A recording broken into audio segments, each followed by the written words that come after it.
Karena memang kaum ibu itu selain di pengajian,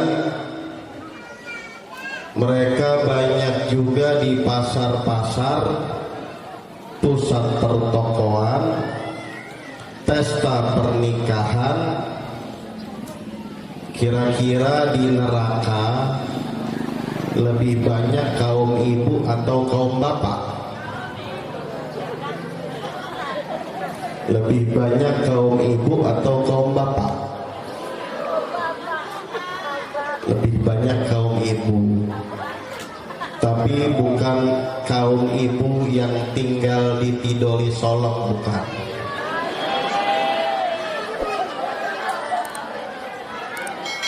Dari Tidoli Solok ke surga dekat atau jauh? Tidoli Dolok. Dari Tidoli Dolok ke surga jauh atau dekat? Berapa kilo? Dekatnya berapa kilo ke surga?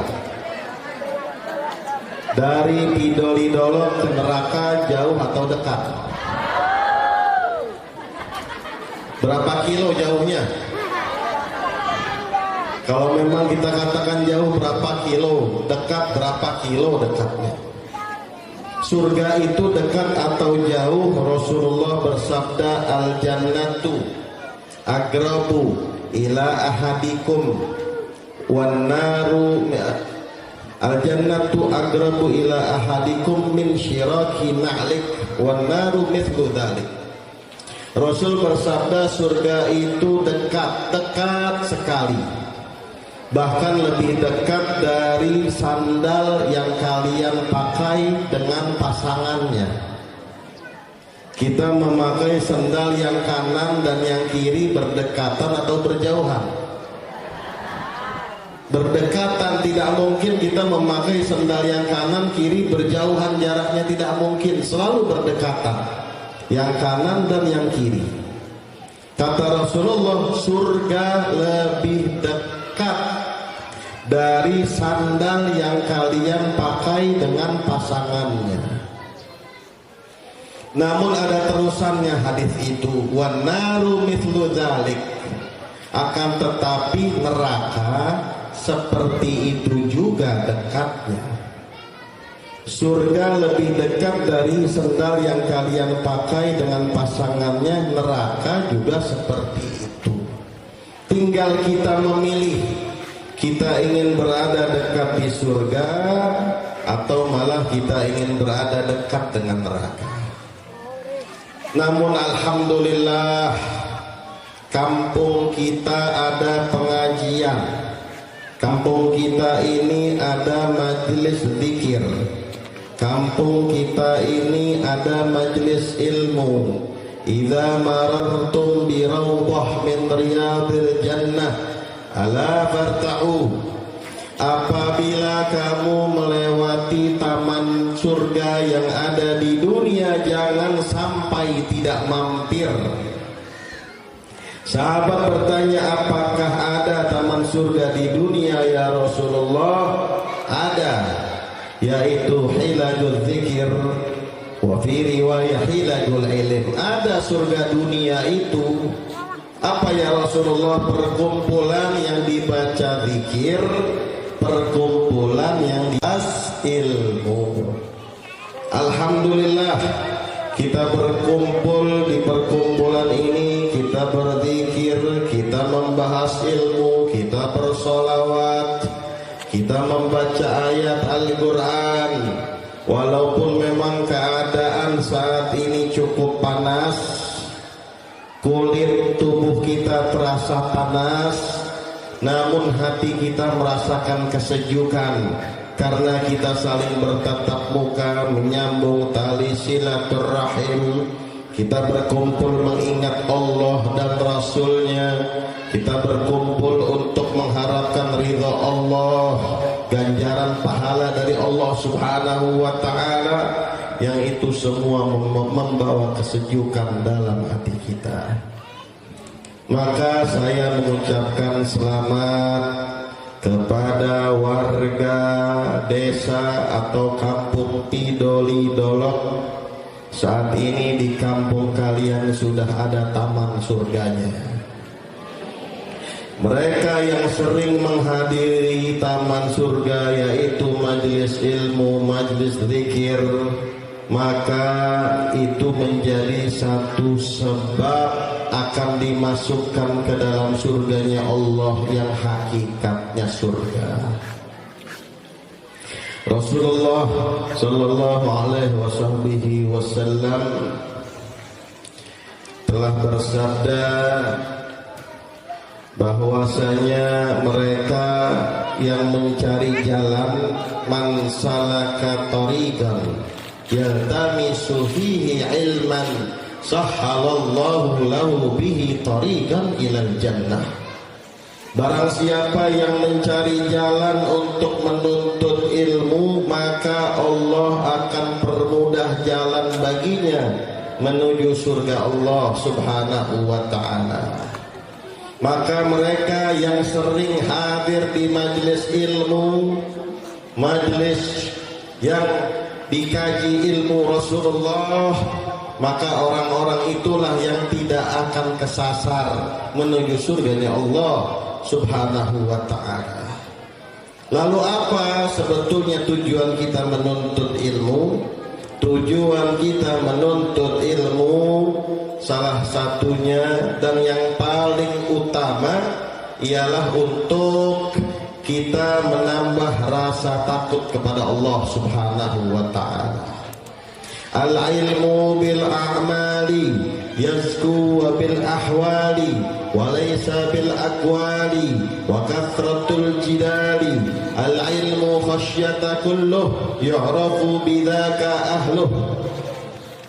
Ilmu yang didasari dengan amal perbuatan akan mensucikan hati. Bukan tujuan utama orang menuntut ilmu itu agar pandai berbicara, agar pandai berdebat, tidak. Tujuan orang menuntut ilmu ialah menambah rasa takut kepada Allah. Karena memang seperti itulah para ulama dikenal dengan rasa takutnya kepada Allah. Innama yakhsyallaha min ibadihil ulama. Dengan kita sering menghadiri majelis semacam ini menjadi satu sebab diberkahi kehidupan kita, menjadi satu sebab diampuni dosa-dosa kita, menjadi satu sebab disembuhkan penyakit kita.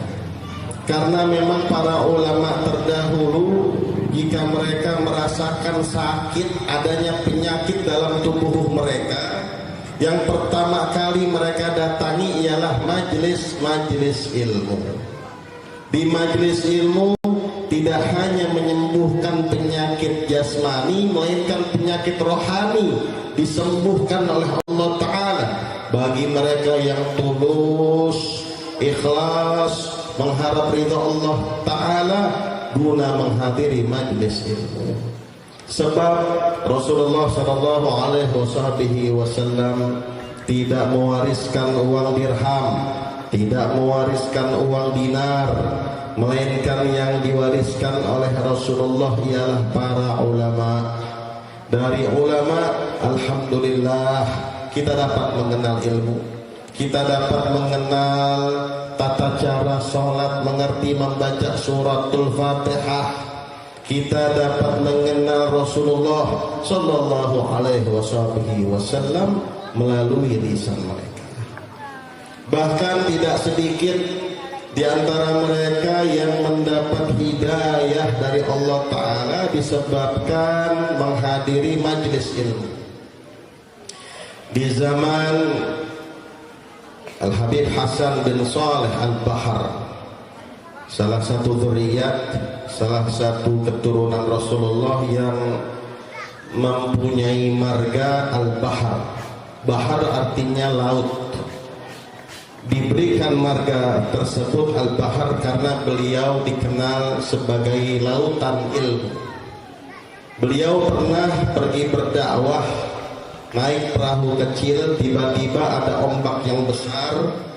Maka Habib Hasan bin Saleh Al-Bahar memegang laut tersebut sambil berkata, uskut ya Buhair fa inna fawqakal bahr.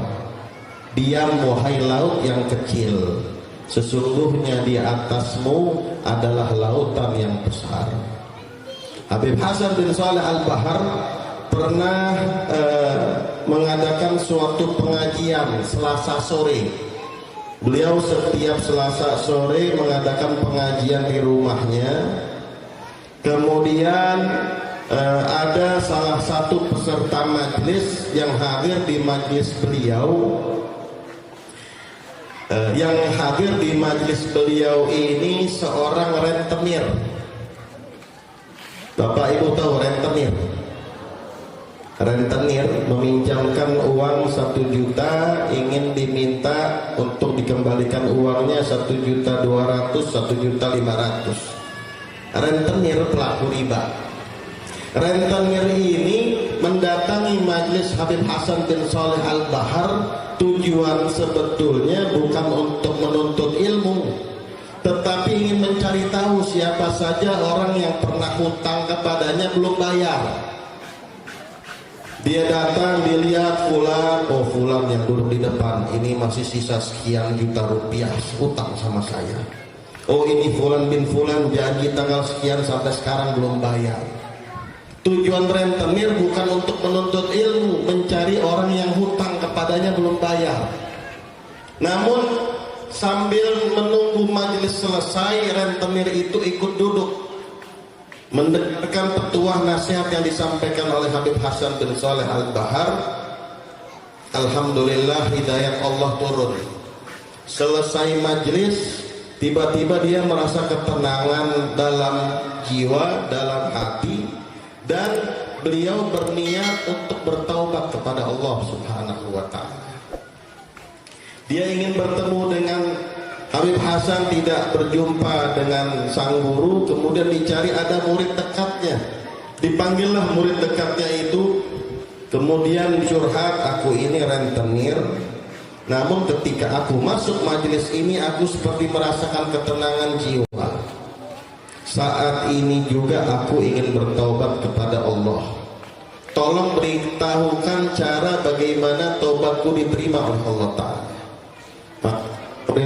Itu kalau begitu Bapak kembalikanlah uang yang terima, uang yang Bapak pinjamkan, uang lebihnya Bapak kembalikan kepada pemiliknya. Oh begitu caranya, baik, saya akan kembalikan. Dikembalikan, semua sudah selesai. Beberapa hari beliau jatuh sakit dan meninggal kembali ke rahmatullah dalam keadaan. Maka sang murid mendatangi Habib Hasan bin Saleh Al-Bahar menceritakan, wahai Habib, beberapa hari yang lalu ada seorang rentenir ikut hadir di majelis antum, tiba-tiba dia bertobat. Tiba-tiba dia bertaubat, padahal dia ini tidak pernah hadir di majelis antum sebelumnya. Maka Habib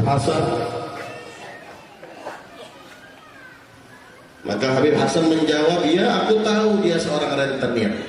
Ketahuilah ketika beliau hadir di majelisku itu, rahmat Allah turun khusus kepadanya. Ada rahmat Allah yang turun secara umum, ada rahmat Allah yang turun secara khusus. Orang itu aku tahu rahmat Allah khusus turun kepadanya sehingga dia bertaubat kepada Allah Subhanahu wa ta'ala.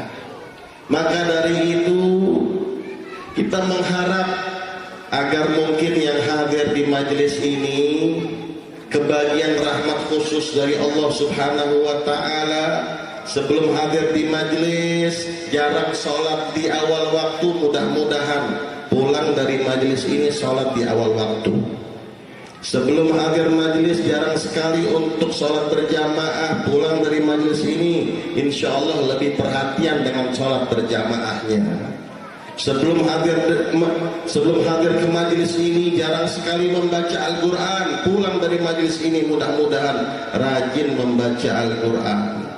Sebelum hadir majelis tidak bakti kepada kedua orang tuanya, pulang dari majelis ini mudah-mudahan berbakti kepada kedua orang tuanya. Sebelum hadir ke majelis ini rajin melakukan maksiat, mudah-mudahan bubar dari majelis ini rajin ibadah, mendekatkan diri kepada Allah Subhanahu wa ta'ala. Ya Allah ya Rabbana, jadikanlah kami hamba-hamba yang semakin hari semakin bertambah ketaatan kepadamu. Tambahkanlah keimanan kami, tinggikanlah derajat kami ya Rabb, ampunilah dosa-dosa kami ya Rabb. Berkahilah kami ya Allah, berkahilah bulan Rajab ini ya Allah, berkahilah bulan Sya'ban yang akan datang ya Allah, sampaikanlah usia kami hingga bulan Ramadan. Allahumma barik lana fi Rajab wa Sya'ban wa ballighna Ramadan. Allahumma barik lana fi Rajab wa Sya'ban wa ballighna Ramadan. Allahumma barik lana fi Rajab wa Sya'ban wa ballighna Ramadan. وإنا على الصيام والقيام واحفظنا من الآثام وصلى الله وسلم على سيدنا محمد وعلى آله وصحبه وسلم والحمد لله رب العالمين والسلام عليكم ورحمة الله وبركاته.